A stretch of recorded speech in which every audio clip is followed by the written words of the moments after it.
Hello, everyone, and welcome to Discover Rising Tides, How the Outside Makes the Inside Better. I am Jeanne Gallagher, and I'm here with Denise DeGaulle. Hey, Denise. Hello, hello. And we're going to be talking about having a plan. Is that correct? Yes. We are talking, we've been talking about, um, we're now well into the first part of the year, but we're still talking about resolutions and creating, that theme for the year.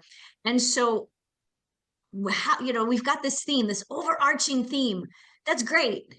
What are you going to do with it? Right? So we do need to step back and create a plan. Mm-hmm. Why? A plan transforms a resolution into a roadmap. And let's be real. I mean, granted, it's not necessarily a paper roadmap anymore, though I do still have an atlas upstairs. If we're driving someplace, we need to know how to get from point A to point B. One, you need to know where you are, right? Mm-hmm. That's your theme, or the theme for the year. But where do you want to go with this theme? Right. And so you can have, where you are, where you want to go. Mm-hmm. And if you don't know exactly where you want to go, that's some time to, maybe take a little bit of time to write some of those things down, journal about it. What is it that I want to accomplish with my idea of impact? How do I want to impact people?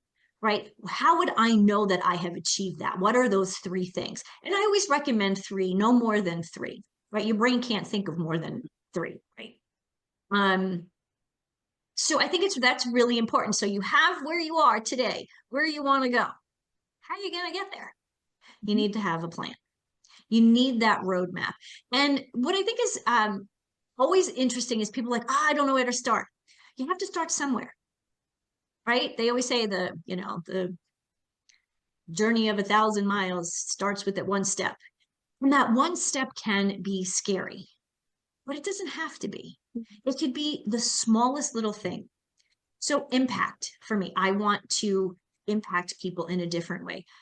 I have up-leveled the conversations I want to have with people, one with you here on Discover Rising Tides, but also on my podcast, right? I know what I used to talk about, but now how do I raise it to that next level? And I'll be honest, the other day I was kind of not solely vacillating. I was procrastinating. I knew I needed to record a couple of podcasts. I've written them. I know what I want to talk about, but why was I like procrastinating? It's that first little step. It's scary, but you know what?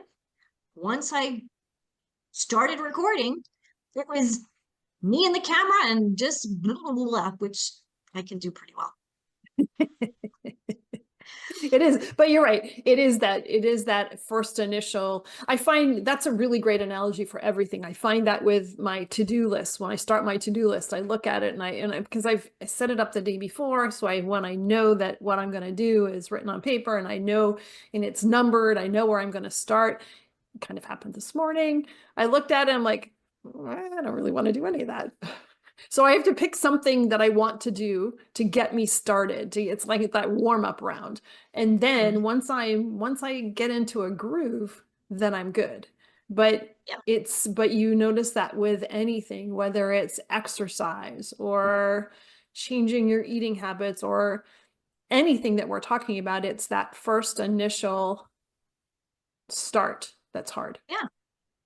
And think about it, they could be that start could be the simplest thing. So you want to lose weight, feel better, drink a glass of water, 8 ounces of water the first thing you wake up in the morning. Do you know how many people are dehydrated all day long because they don't drink enough water? Mm. Like 90% of people. Mm-hmm. Guys, that's crazy. All you need to do, start your day on the right, that right foot. When you get out of bed, 8 ounces of water. You'll actually notice how different you feel. And was that really hard? It's not really hard. It's just a matter of, like you said, like we're saying, just taking that first step. And I think, I always talk about, the plan, prepare, right? And prioritize. Sorry, prioritize and then prepare. So this is just something that we need to go back to and, prioritize. What are the three things that we want to accomplish and how are we going to do that?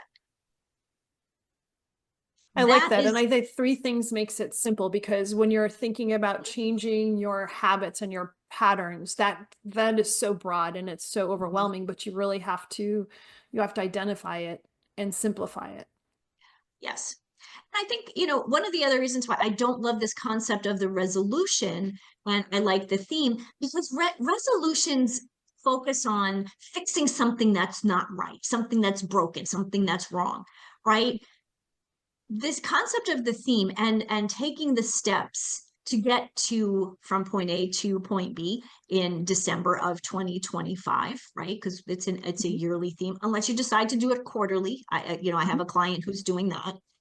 Um, it's really about growth, opportunity, and fulfillment.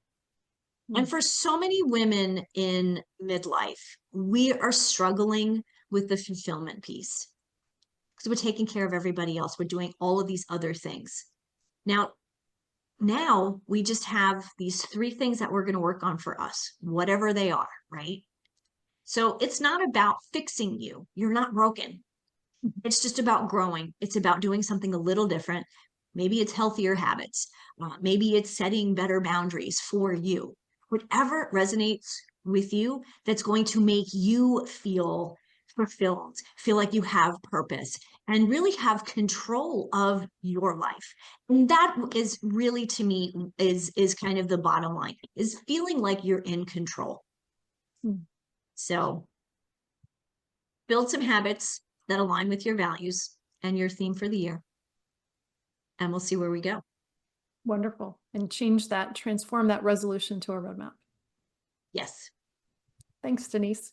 Hello, everyone. This is Jeanne Gallagher, Discover Rising Tides, and I want to just take a moment to talk about my friend, Denise Stegall. I am honored to call her as a friend, and I'm so grateful that she gives us her insight during our shows each show and talks about healthy living, eating real food. You hear Denise say, eat real food a lot. Well, she means it, and she knows what she's talking about. She is an amazing healthy living coach, curator at Living Healthy List. And if you ever have any questions about what is real food? Why does it matter? How does that apply to me? How do I change? What do I need to do? How do I even create a healthy living shopping list? Make sure that you call her. She is your healthy living coach. And you can find her at healthylivinglist.com. Hello, everyone, and welcome to Discover Rising Tides, How the Outside Makes the Inside Better. My name is Jeanne Gallagher, and I'm excited for you all to be here. And if you're listening to us on your favorite podcast platform and you'd like to see our happy faces, jump on over to YouTube, and we'll be there waiting for you. And make sure you click like and subscribe and all of that to help the algorithms. And so I'm excited to introduce our guest today, Cheryl Stelte. Thank you so much for being here. Oh, thank you, Jean. It really, I love your show. I love what you're all about. Thank I you. just went for my walk in nature and I'm ready Ah, to go. beautiful. Oh, perfect, perfect, perfect. So, Cheryl is a master healer and a spiritual coach. And before we talk about your walk and how that really affects you and all of that detail, how did you tell us about your background? Where did you start? How did you get to where you are today? Well, I never thought I would be anything spiritual in my life. When I was a kid, none of this was ever a dream. I think I used to want to be a fashion model and then a teacher and stuck with the teacher, but definitely not a regular teacher as in elementary school, but a spiritual teacher, Mm, definitely. And I was raised Catholic.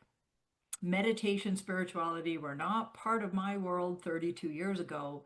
And I had a very transformative experience that set me on this path like a house on fire. I mm, was lying on the beach on Vancouver Island with a friend who had just learned how to do some kinesiology and energy clearing, and she was practicing on me as we were waiting for the tide to go out so we could pick oysters.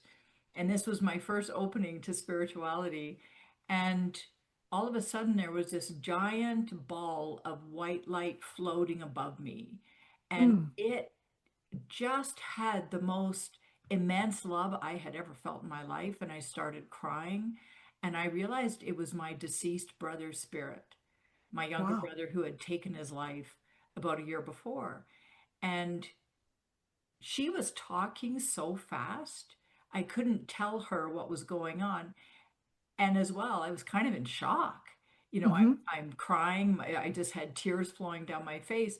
And then she said, "It's your brother, and he's here." And Oh I my. said, "I know." So that was surprising. And she ended up channeling him. And she'd never been a medium or anything of that nature before. And his message to me was to start meditating. And Wow. that just flung open the doors really to a spiritual journey that I couldn't have possibly imagined. That's incredible. That's quite a story. I recently had worked with a medium, and I had never done that before. And it was a hugely emotional experience, and it wasn't anything that I had expected. And it was very impactful. It is so impactful. And if I can add to that, you're reminding me of something. Sure. So I'm actually a medium. I don't Mm. talk about it. You're not going to see it anywhere on my website. I'm a closet medium, definitely a closet medium. I don't know why. I keep saying I'm going to come out of the closet and I don't. But uh, I do enough things. I don't need to. You don't need to add one more, right? Anyway, I do it for clients when it's necessary or when a spirit shows up. But Hmm. if I can share my first, because it was such an emotional experience, my first mediumship experience. I was teaching a lot of meditation in Vancouver, and there was a young woman that was coming to see me who was studying fashion design, and her anxiety was through the roof. And Hmm. she was scared she wasn't going to make it through school to get her diploma. And one of her instructors, who was a friend of mine, suggested she come and see me because therapy wasn't working for her. So I was leading her in meditations, and she texted me one day and said, "My mom's going to be in town from Edmonton. Would it be okay if she joined us for our class?" And I said, "Absolutely, that would be wonderful." Then the next day she said, "My mom's arrived and she's wondering if you could do a spiritual reading for her." Mm. And my automatic reaction was, "Yes, I can do that. It'll be $40 for half an hour." And I don't know where this information came from. It just sort of came out of my mouth. And I hang up I get off, it's text. And I thought, "What are you doing?" And I just got the guidance, "You can do this. It's not a problem. Don't worry about it." So I said, "Okay." So then they arrive. And before we get started, I said to the mother, "So I understand you would like a spiritual reading." And she said, "Yes, I would." And I said, "What does spiritual reading mean to you?" She said, "Oh, I want to speak with my deceased mother." And I was, "Oh, okay." And I instantly got a, "Yes, you can do this." And she said, Wow. "Do you do this? Can you do that?" And I said, "Yes, I can." I had no idea what I was getting into, but my body was calm. It was like I had this knowing. So we get through the class, and then I'm doing the reading, and I'm sitting there, and I get Queen Elizabeth on my right. And I keep trying to push her away. So I had sort of, I had done some readings, but I'd never called in a spirit. So I noticed if I could push something out of the way, it was my mind or I was making it up. But if I couldn't push something away, it kept coming back. I knew it was real.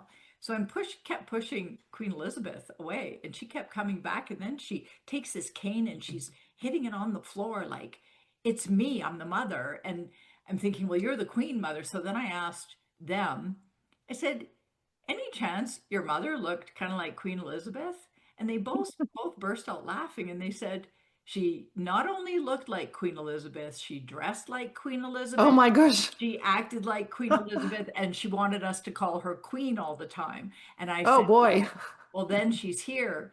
And the big question was, the mother had passed a year or two before, and the grandmother, but the mother who called the reading said her question was, they hadn't talked for a decade.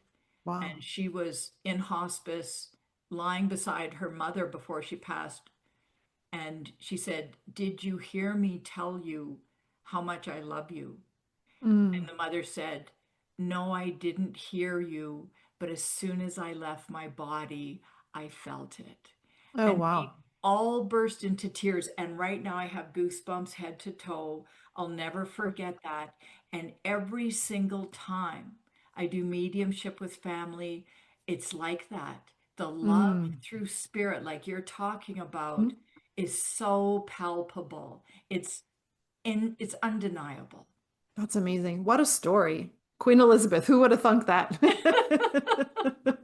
And you can't make that up. It's not like you could have Googled her and done a whole lot of research and come up with Queen Elizabeth. That was a true receive on your part. That's Yes, yes. what a story. Thank you for sharing. I have a question too. I know that we're getting into your story, but I think I want to sideline because I feel like this is coming up. Um, would you mind sharing your meditation practice? Because I know after we talked yesterday, it's really an important part of you and your healing and your ability to heal others. And could you break down what that looks like? And not in super detail, but we so many people talk about, oh, I wish I had a meditation practice, or I have one, or it's really hard for me. And what does that look like for you? Yes, nobody's asked me that Mm, question in that way, and I love it. And so if it's okay, if I can explain it while leading a meditation, so we can make yes. this Oh, kinesthetic, let's would do that that. work for you? Oh, Okay, let's sure. let's do that. So I invite you, Jean, and everyone Mhm. listening at home to sit up nice and straight wherever you are. The ideal is on a kitchen or dining room chair, not leaning back against the back, but sitting straight with your feet flat on the floor, and put your hand on your lower abdomen. So your thumb right at the level of your navel. And so you put your hand there, and that's where we're going to breathe. We're going to stop breathing in the chest. You can relax your shoulders. And first off, you can notice where you breathe. This is important, and I'm going to explain why. And don't worry about catching this or trying to record it. I'm going to include a link to some free meditations for you. So don't worry. Let's just have an experience here and I'll explain. So notice how you breathe in your body. Where do you breathe? In your chest, in your upper chest, in your diaphragm, or lower down. Very few of us breathe lower down. So now let's breathe with the lower abdomen. So I invite you to use your inhale really nice and slow and let your belly expand. So we're just focusing on breathing in the belly, and then you squeeze your belly and expel all the air. And I had moved into this early in my meditation practice, even though I wasn't taught, because I grew up in Alberta and I learned that the long, full breath stopped me from shivering in the cold. I learned that as a kid, and my body would automatically start doing this once I started meditating. So I eventually quit trying to stop it from doing it. So you exhale, and you would like to count 6 or 8 seconds on the inhale and 6 or 8 seconds on the exhale. And so I invite you to practice this, and I'll explain what happens in the brain. And this has been my practice for many years, except for when I went to India for 4.5 months. I did upward meditation. But what happens as we do this, it changes the brain function. As soon as you engage your abdominal muscles with your breathing, it changes the breathing from the back of the brain, the brainstem, the medulla oblongata, to the frontal lobal brain, and it frees up the brainstem, which gives you access to your subconscious, the right brain. So you want to access your subconscious. This is not about getting rid of all thoughts. This isn't just for relaxation, although it calms your sympathetic nervous system, stimulates your vagus nerve, does all sorts of things. So you keep doing this. And then a good place to focus, two chakras. One is the heart chakra or the root chakra. And in all my programs, I have various transformational programs. We always start in the root chakra. So choose a chakra. The root chakra is the tip of the tailbone. And this is where the bulk of our problems are. This is where the bulk of our subconscious blocks are, where we learn to not feel safe and stable in the world. And the heart chakra is just the hub of all the chakras, so it's generally a good place to focus. And you can do a lot of great things. I can tell immediately when people work on their heart chakra, but they can still have wounds in the root. So you can breathe there. And then I invite you to, if you want to do some healing, let's just dive in. So my meditations are all about being and healing and empowerment. So being present. What are you noticing right now? Any sensations in your body? Any emotions? Keep the full breath going. Feels like a workout at first, but it's so good for you. And then you can think of maybe something that's really bothering you from the present or even the past, or maybe you're worried about something in the future. And what's the emotion you're feeling? And allow yourself to feel that emotion with the breath. Because our subconscious blocks are all repressed emotions. And we learn early on to hold back some of our emotions, if not all of them, to stuff them, to avoid them. And science has now proven that trauma, all our wounding, is encoded in the right side of the brain, the subconscious, through physical sensations and emotions, not through linear memories.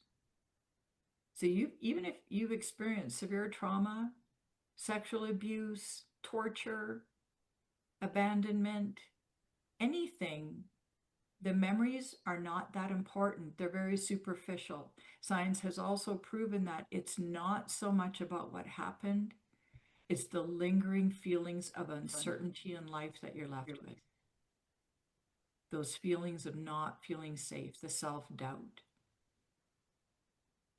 So we breathe through whatever emotion rises up for you. And that's, you learn to access what's going on, accessing what's in the subconscious. And then you can do what I call follow the emotional thread. And you can drop down into an even deeper emotion. So let's say you're feeling anger or fear. You can drop down with the exhale. It's like you're falling through that emotion into a deeper emotion underneath that emotion. And you can breathe into that. So every time you breathe through an emotion, you're clearing it, you're releasing it from your system. So you keep breathing into the emotion, and you can keep doing that. I could lead a 45-minute meditation if you wanted, or 20. So you keep following that down, and then you can invite yourself to go back in your subconscious to when this emotion first began, the deepest one you get to, which is often confusion, shame, a deeper sense of fear, trapped, that sort of thing. When did it first begin? And if you just follow the breath on the exhale, your subconscious will take you back to when it first began. And I find all the patterns, the deepest patterns that are getting in our way the most, began by the age of 2, and often in the womb. So you can ask your subconscious that, and then you breathe through it. You let yourself become that younger version of you. You don't have to know the exact age, but you'll get a sense of it. Because remember, it's not the memory. It's the physical sensations and emotions. So any physical sensations you feel, welcome them. That's your body releasing the wounds. That's your body releasing the blocks. And the deeper layer is the emotions. And then we can go through sort of a little bit of a reparenting technique. That's the empowerment, to let your younger self know that you didn't deserve it. Whatever happened wasn't your fault, that the people around you were wounded. You did nothing wrong. So it's disarming the younger self. And then you can reparent as the adult you are, still using the full breath. Reparent your little self, loving them up, telling them how lovable they are, and then watch the younger self's emotions change. And this is where you get the clarity of who you are, why you're here, and what you're about. And eventually your true calling is you continue to go deeper. And as the little one, you start to access more of your soul and your inner truth. So that's it in a nutshell. And then whatever you discover in your younger self, the truth that maybe you're meant to be free, or maybe it's this knowing that you're a bright, shining light and you're meant to have fun, whatever it is, then you want to meditate on that and repeat that. And it reprograms your subconscious by taking advantage of the brain's neuroplasticity. So you're creating new energy pathways that go through your brain, and you're abandoning those old highways, the neural pathways in the brain. You abandon the old ones. They're like highways. It's like being on a freeway. You automatically use those. So you quit using those and you start to form new neural pathways. And that's the type of meditation I Wow. teach, and I've been practicing Thank for a you. very long time. Mm. Thank you. Thank you very much. That was very intentional. Yes. Wow. Fantastic. I Yes. feel calmer. And I'm sorry. I feel calmer. Awesome. Awesome. And the thing is, you need your brain. You need that subconscious brain will speak to you just like it's a left brain, but it's not. So those thoughts are very important. I've Mm. never bought into the letting go of all thoughts. It's never worked for me because I can't. Hmm. Hmm. Like And it's most one of the people. things that I've always struggled with too. And I've been practicing yoga for 20 years, I think, anyways. And um, I'm always challenged with that piece because the brain, it's very difficult. The more you focus on your breath, the easier it allows you to not focus on the thoughts as much. However, they do reoccur, and even if you're trying to let them float away, they don't. But what your practice is to acknowledge them and utilize those as a tool. Exactly. Mm. Exactly. And, with respect to breathing into our blocks, Hmm. the repressed emotions and our wounding and our trauma, it's I do a lot of chakra readings, many chakra readings, and I don't see the chakras the way you typically see them, with the mandalas or the lotus flowers and petals and everything and all the colors. I see them as energy centers, as light. Mm. Kirlian photography has proven we're made of light. And I see the blocks as black. They're like black balls or lumps or blobs or that sort of thing. And it's where the energy is not flowing. So when you're Mm. breathing into any kind of wound or stuffed emotions, you're breathing into literally where the energy is not flowing because it's stuck in there. And the more intense, the bigger the Okay. block is. So you feel it when it frees up.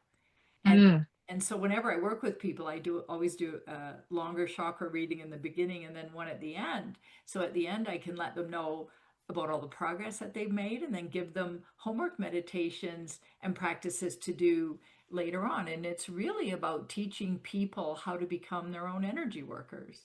Oh, interesting. That is, and it is, you're creating a skill that they can carry into their own personal practice and not dependent upon you, and it gives them an opportunity to expand that themselves.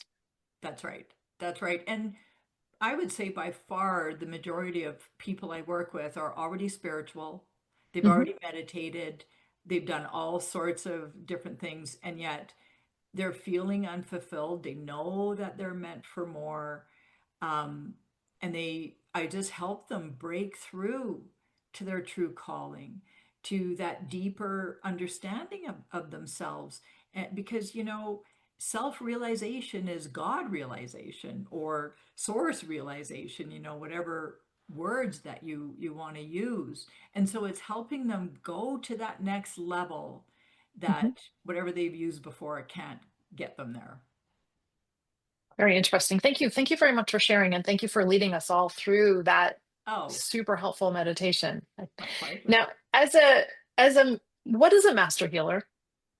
How do I can't believe I call myself that sometimes because I used to have this sort of unworthiness issue and imposter syndrome, and it was even hard to own the label of healer, that title.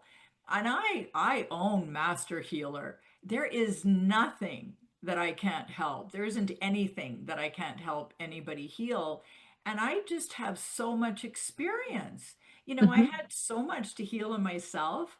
I'm still not finished. I've studied multiple modalities and developed my own certification program. So I teach people how to do what I do. And all the clients of mine that have done a ton of work, they all say the same thing. Cheryl, nobody goes deeper than you.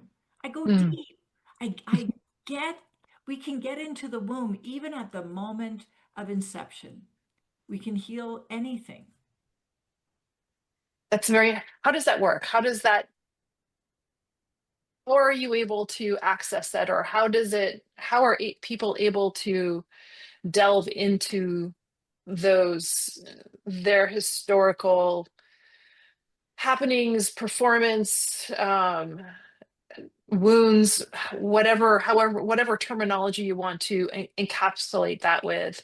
How are you able to lead them through that process? Well, it's number one, being very in tune. So I do all my work now online because we're all one. There Mhm. really is no separation. So it doesn't matter where you are in the world. You could be in South Africa.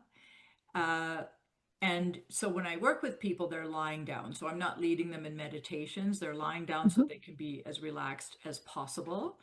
And then I lead them and guide them on the way. So we always start with a current event, something that's, you know, in the forefront that they want fixed or they want to feel better about it, that sort of thing. And it's using the, you know, the basis of the meditation I just led. So that practice, but I'm guiding the person and I feel the energy, I'm in tune. So I don't tell them, oh, you're feeling this, or oh, it's that, or that sort of thing, even though I get a lot of information.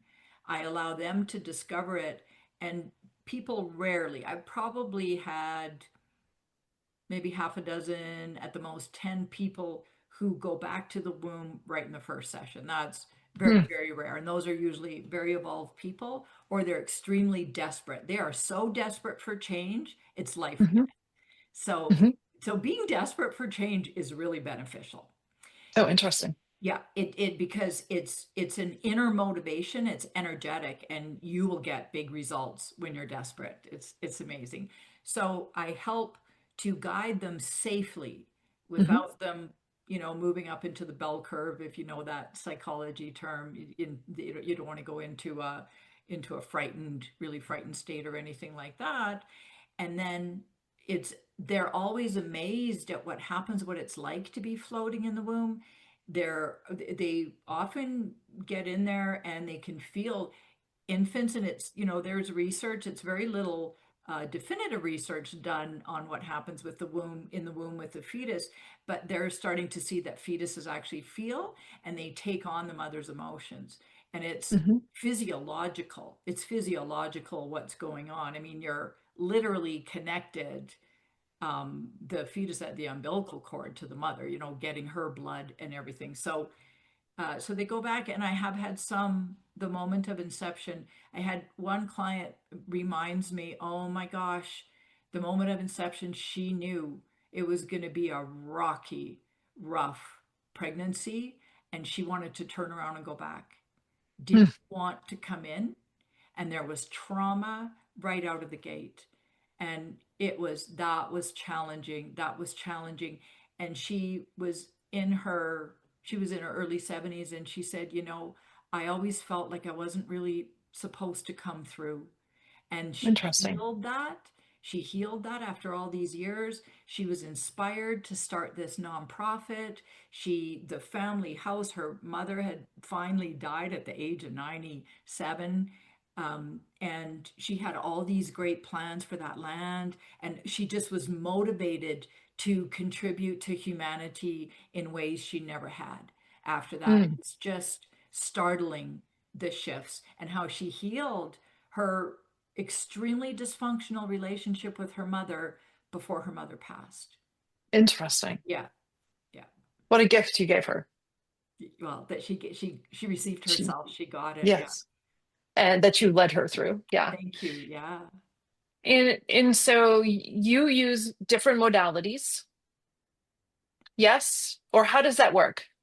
Mostly I Kind of. use I use my own Azarias Energy Healing program, and I offer a certification program in that. So I teach people to do what I do. And then sometimes I have to do other things. So Hmm. sometimes it involves mediumship, sometimes it involves shamanism, sometimes I Hmm. have to do a soul retrieval. Sometimes I need to get rid of spirits in their home. I mean, I can do a lot of things. And Hmm. so there's other things that I do, uh, but the healing is I would say primarily 95%. The actual healing is with what I do, and yet it's part of the journey is sometimes other skills are developed along the way where I'm guided and then I'm kind of blown away and I say, wow, I've never done that before. That was brand new. Wow. But all of that is encompassed in the Azarias Energy Healing Program because it's not so much me doing that work, that type of energy healing. The practitioners are in an altered state. You're in a much higher vibration and allowing your spiritual guides and spirit to flow through you. So it's fabulous being the practitioner as well. I don't ever get tired. Like people say, you can do that many in a row and you don't get tired. No, it's very energizing. Mm. So, how did you develop this program, the Azarias Energy Healing Program?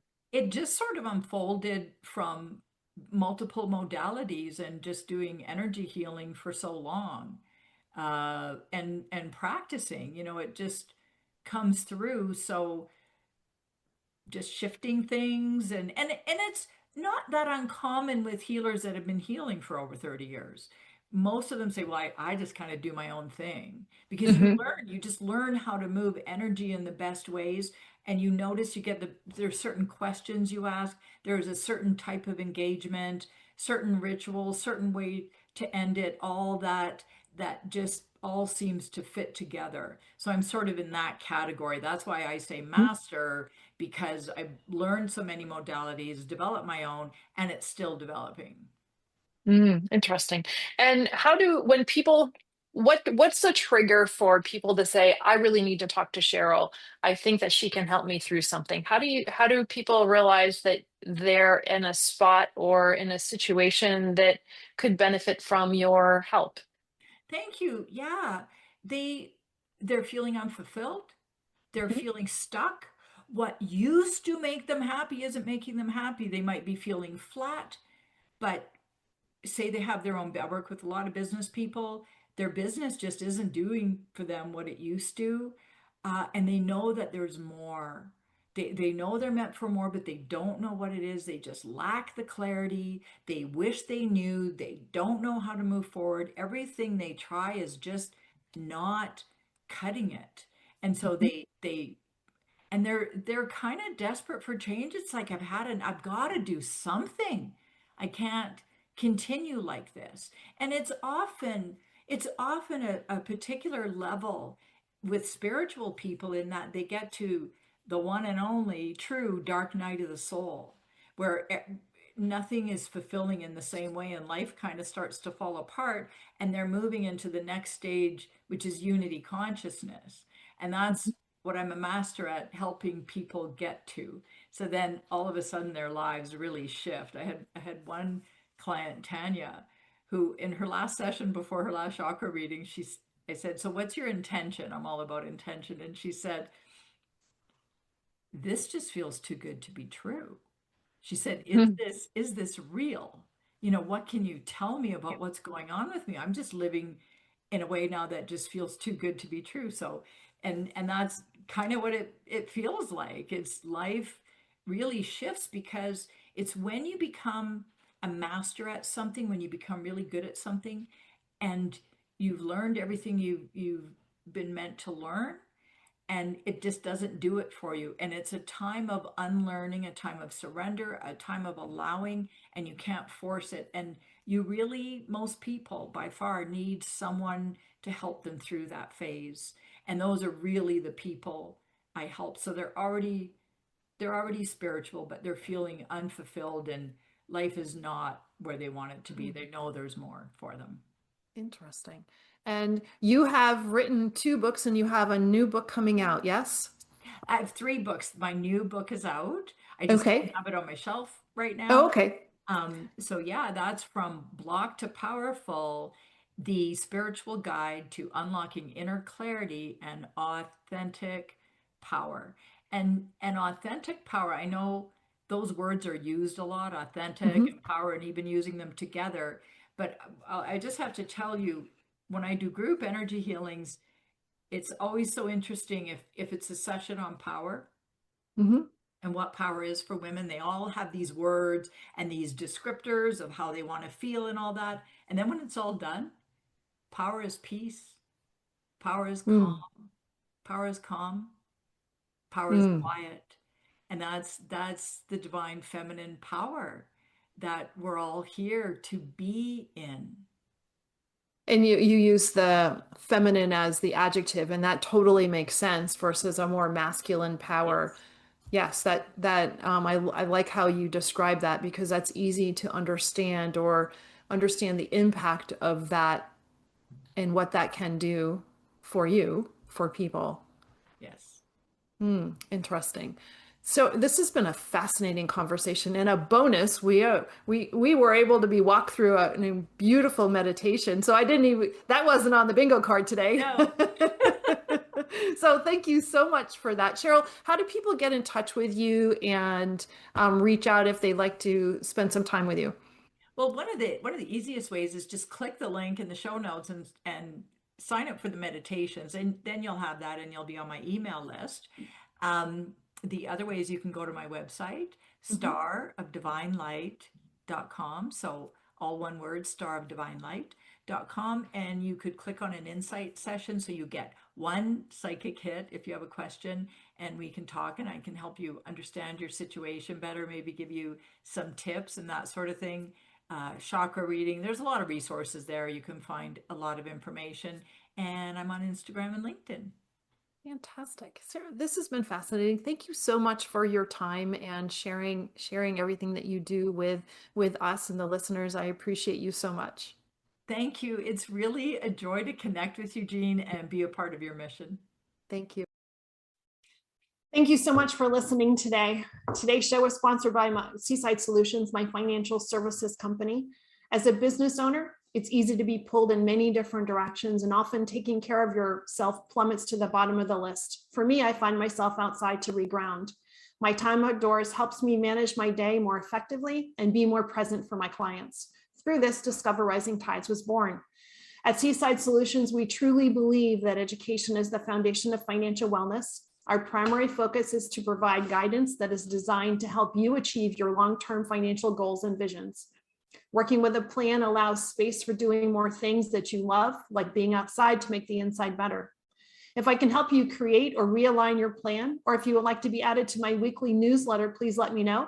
This week's topic was 5 ways to set more achievable goals.